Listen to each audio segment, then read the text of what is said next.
안녕하세요. 크립토노마드입니다. 오펙 플러스의 원유 감산 결정 발표 이후에 자본시장 안팎의 분위기가 상당히 어수선하게 흘러가고 있는 모습입니다.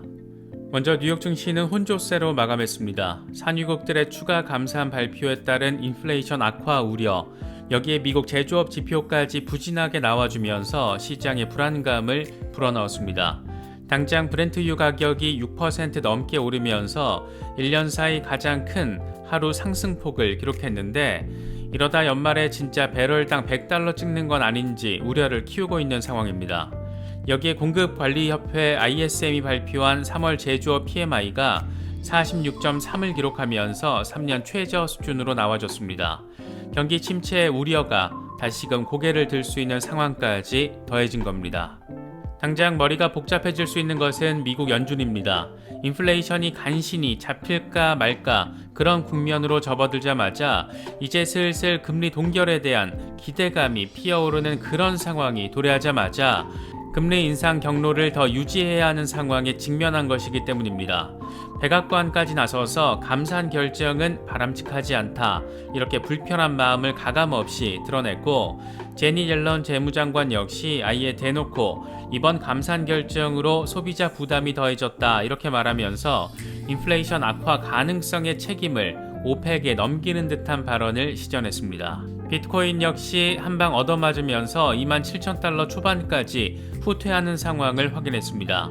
그래도 다시금 28,000달러 부근까지 반등하면서 나름의 모멘텀을 보여주려는 시도가 이어지고 있는 모습입니다.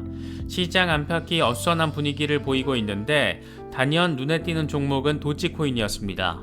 트위터 로고가 도지로 바뀌면서 아예 대놓고 트위터가 도지를 밀어버리는 상황이 현실이 됐는데, 일론 머스크가 꿈꾸는 새로운 금융혁신 아이디어는 이렇게 또다시 수면 위로 올라서는 모습입니다. 리플 소송 판결이 기대했던 3월에 나오지 않으면서 해외 커뮤니티에서도 이런저런 말들이 쏟아지고 있습니다. 이런 다소 어수선한 분위기 속에서 XRP 홀더 대변인격으로 활동하고 있는 존 디튼 변호사가 재미있는 표현을 사용하기도 했는데, XRP는 바퀴벌레와 같다, 핵전쟁에도 죽지 않는다, 이렇게 표현을 하면서 증권이 됐든 뭐가 됐든 그런 건 사실 궁극적으로는 중요하지 않다, 이런 점을 강조하기도 했습니다. 3월 한 달 동안 유니스왑의 현물 시장 거래 규모가 716억 달러로 집계가 됐는데, 이건 코인베이스보다 45% 더 많은 수치로 확인됐습니다. 그만큼 FTX 사태 이후에 중앙화 거래소에 대한 불안감으로 인해 탈중앙화 금융에 대한 관심도가 더 커진 것을 느낄 수 있는 부분입니다. 셀프 커스터디에 대한 관심 역시 같은 맥락에서 해석할 수가 있는데, 내 자산을 어디에 어떻게 보관할 것인가, 이런 당연한 질문에 대한 대책 가운데 하나로 나름의 선택지 역할을 하고 있는 모습입니다. 저 역시 일부 물량은 디센트 월렛에 보관을 하고 있는데, 중장기 대응하시는 분들에게는 이제 더 이상 선택의 문제는 아닌 것 같습니다. 뭐든 정답이 없고 뭐든 100% 안정성이 보장되지는 않는 시장이다 보니까 탈중앙화 거래소를 이용하는 것이든 셀프 커스터디로 보관을 하는 것이든 나름의 리스크 관리 차원에서 접근해야 하는 부분이 아닐까 생각됩니다. 셀프 커스터디에 대해서 관심이 있으신 분들은 오른쪽 상단 카드를 클릭하시면 저희 채널과 파트너십을 맺고 있는 디센트 월렛을 특별 할인 가격에 구매하실 수 있습니다. 특정 거래소나 코인 이체 등과 관련된 문의는 디센트 고객센터를 통해서 확인하실 수 있습니다. 그럼 이번 영상 시작하겠습니다. 뉴욕 증시는 몇 가지 악재 상황이 겹치면서 혼조세로 장을 마쳤습니다. 시장을 직접적으로 때린 것은 무엇보다 오펙 플러스의 원유 감산 결정이었습니다. 5월부터 하루 100만 배럴 이상 생산을 줄이겠다라고 발표하면서 원유 가격 급등에 대한 우려, 이로 인한 인플레이션 악화 우려, 이렇게 해석이 되면서 시장을 다시금 압박했습니다. 여기에 미국 공급관리협회 ISM이 발표한 3월 제조업 구매 관리자 지수 PMI가 46.3을 기록하며 2020년 5월 이후 3년 최저 수준을 확인했습니다.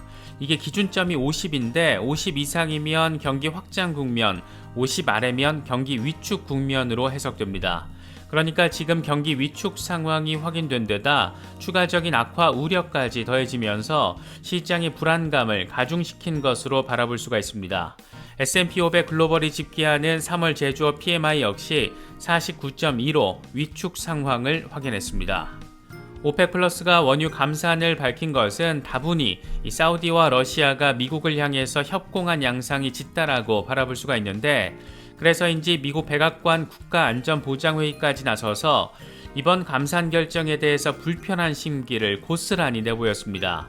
시장의 불확실성을 고려하면 지금 시점에서의 감산 결정은 바람직하지 않은 것으로 보인다, 이렇게 사실상 반발성 멘트를 제시했습니다. 제닛 옐런 재무장관 역시 여전히 높은 인플레이션 속에서 이번 감산 결정은 소비자들에게 부담을 더하고 불확실성을 가중시킨 것이다, 이렇게 말하기도 했습니다. 당장 머리가 좀 더 많이 복잡해질 수 있는 것은 미국 연준입니다. 올해 안에 금리 인하까지는 아니더라도 금리 동결 가능성에 시장이 상당한 무게를 싣고 있었는데, 연말에 유가 100달러 시대의 가능성을 염두에 두면 연준으로서는 추가적인 긴축이 불가피하기 때문입니다. 물론 이번 오펙 플러스의 감산 결정이 연준의 긴축 강화를 직접적으로 의미하지 않는다라는 분석도 있습니다. 연준이 주로 참고하는 것은 변동성이 높은 유가와 식료품 가격을 제외한 근원 물가이기 때문에 유가 우려로 인해서 금리를 더 올리지는 않을 거라는 내용입니다. 이렇게 되면 지금까지 시장이 예측했던 것처럼 한 번 정도 더 0.25%포인트 금리 인상을 단행하고 금리 동결 국면에 접어드는 상황을 생각해 볼 수가 있습니다. 이런 분위기는 CME 페드워치 금리 선물 시장 상황에도 고스란히 반영되고 있는 모습인데, 5월 FOMC에서 금리 동결 가능성은 45% 수준, 0.25%포인트 인상 가능성은 54% 수준으로 나타나 있는 상황입니다.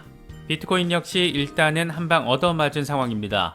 자본시장 전반에 먹구름이 살짝 낀 상황을 보이면서 비트코인 역시 28,000달러를 반납하고 일시적으로 27,000달러 초반까지 후퇴하는 모습을 확인했습니다. 그래도 즉각 반등하는 모습을 보이면서 아직은 모멘텀이 살아있다라는 점도 어느 정도 느낄 수 있는 부분이 자리하고 있습니다. 공포 탐욕 지수는 하루 전보다 1포인트 빠진 62를 기록하면서 여전히 탐욕 단계가 이어지고 있습니다. 비트코인 도미넌스는 조금 빠지긴 했는데 크게 의미 있는 수준은 아니고 47%대 초중반에서 횡보하고 있는 그런 상황입니다. 현재 비트코인의 흐름과 관련해서 코인텔레그래프의 기고가 라케시 우페드기에는 27,000달러 부근의 20일 지수이동 평균이 상승하고 있고 RSI가 플러스 영역이어서 여전히 황소 세력이 통제하는 상황이라고 진단했습니다. 황소들은 29,185달러 오버헤드 장애물을 제거하려고 하는데, 이게 성공할 경우에는 3만 달러를 거쳐서 32,500달러까지 나아갈 수 있다. 반면 20일 지수이동 평균인 27,000달러 아래로 빠질 경우에는 25,250달러까지 후퇴할 수 있다라고 설명했습니다. 캡틴 5빅의 경우에도 비슷한 분석을 제시했습니다. 비트코인 8시간 차트를 기준으로 어센딩 트라이앵글이 형성되고 있다. 상단 저항을 뚫어낼 경우에 비트코인은 이번 주에 33,333달러 레벨에 대한 테스트를 진행하게 될 것이다. 이렇게 설명을 했습니다. 여기서 지금 상단 저항이 29,000달러 부근인데, 기존의 강력한 저항이 여러 차례 확인된 만큼 여길 뚫어내면 그만큼 단단한 반등 모멘텀을 만들어낼 수 있다라는 얘기를 지금 하고 있는 겁니다. 렉트캐피탈의 경우에는 여전히 좀 더 부정적인 가능성에 무게를 싣고 있습니다.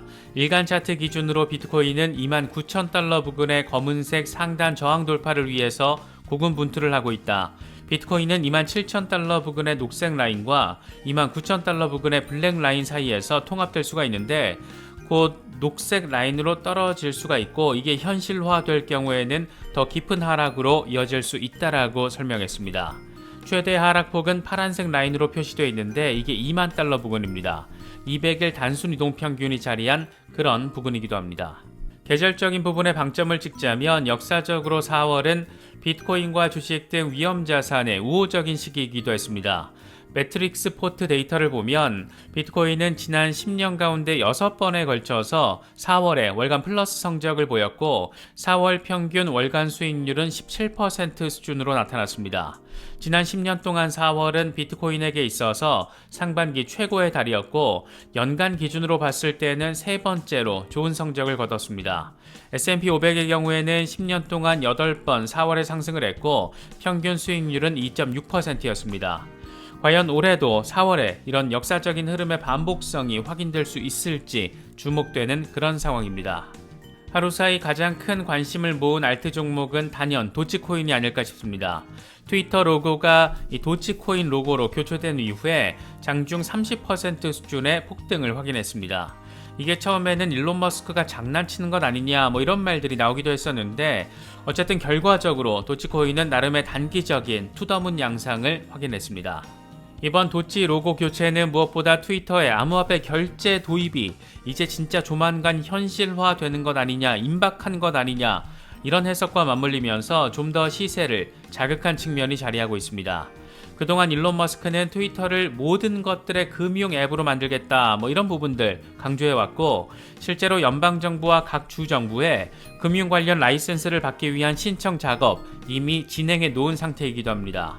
무엇보다 일론 머스크가 페이팔의 공동 창업자 가운데 한 명이다 보니까 그게 어떤 방식이 됐든 결과적으로 도치코인으로 상징되는 크립토커런시가 새롭게 등장할 트위터의 금융 시스템 안에서 의미 있는 역할을 할 거라는 점, 그 기대감을 더 고조시키고 있다는 것은 분명한 현실로 인식할 수 있는 그런 상황입니다. 리플 소송과 관련해서는 과연 언제쯤 또 어떤 방식으로 판결이 나오게 될지가 초미의 관심사입니다. 이런 상황에서 존 디튼 변호사가 조금 재미있는 표현을 사용해서 관심도를 높이고 있습니다. XRP는 마치 바퀴벌레와 같다. 핵전쟁에 나도 죽지 않는다. XRP를 두고 똥코인이든 증권이든 원하는 대로 불러라. 중요한 것은 XRP만큼 탄력적인 암호화폐는 없다라는 것이다. 이렇게 강조했습니다. 어떤 방식으로 결과가 나오든 궁극적으로 봤을 때는 별로 중요치 않다라는 얘기를 지금 이런 방식으로 이런 표현을 사용해 가면서 하고 있다라고 바라볼 수가 있습니다. 요즘 미국의 상당히 바보 같은 암호화폐 규제 관련 소식들 여러 가지를 확인할 수가 있었는데 이런 상황에서 리얼비전 그룹의 CEO 라울 팔이 미국 최고의 암호화폐 기업들이 미국을 떠나 다른 지역으로 이동할 가능성을 제기했습니다. 이 양반은 규제로 인해서 미국 최고의 암호화폐 기업들이 미국을 떠나서 다른 국가로 이동하게 될 것이다. 특히 코인베이스와 서클이 가장 유력한 후보다. 과거 많은 미국 은행들이 규제를 피하기 위해서 영국 런던으로 향했던 것처럼 암호화폐 기업들도 비슷한 움직임을 보일 것이다. 개인적으로는 미국이 규제를 강화하면서 영국이 이익을 보게 될 것으로 본다. 이렇게 강조했습니다. 저희 채널에서는 일주일에 서너 번 정도 멤버십 라이브 방송을 진행하고 있습니다. 메인 영상에서 다뤘던 영상 내용들 가운데 중요한 부분들 좀 더 집중해서 살펴보는 시간이고 동시에 함께 이야기를 나누면서 정보 공유를 하는 자리이기도 합니다. 멀리 시장을 바라보고 함께 의지해 나가면서 크립토 투자에 나서고 싶으신 분들에게는 적지 않은 도움이 될 수 있는 자리라고 생각하고 있습니다. 관심 있는 분들의 많은 참여와 관심 부탁드리겠습니다. 이번에 준비한 영상은 여기까지입니다. 시청해주셔서 감사합니다. 지금까지 크립토 노마디였습니다.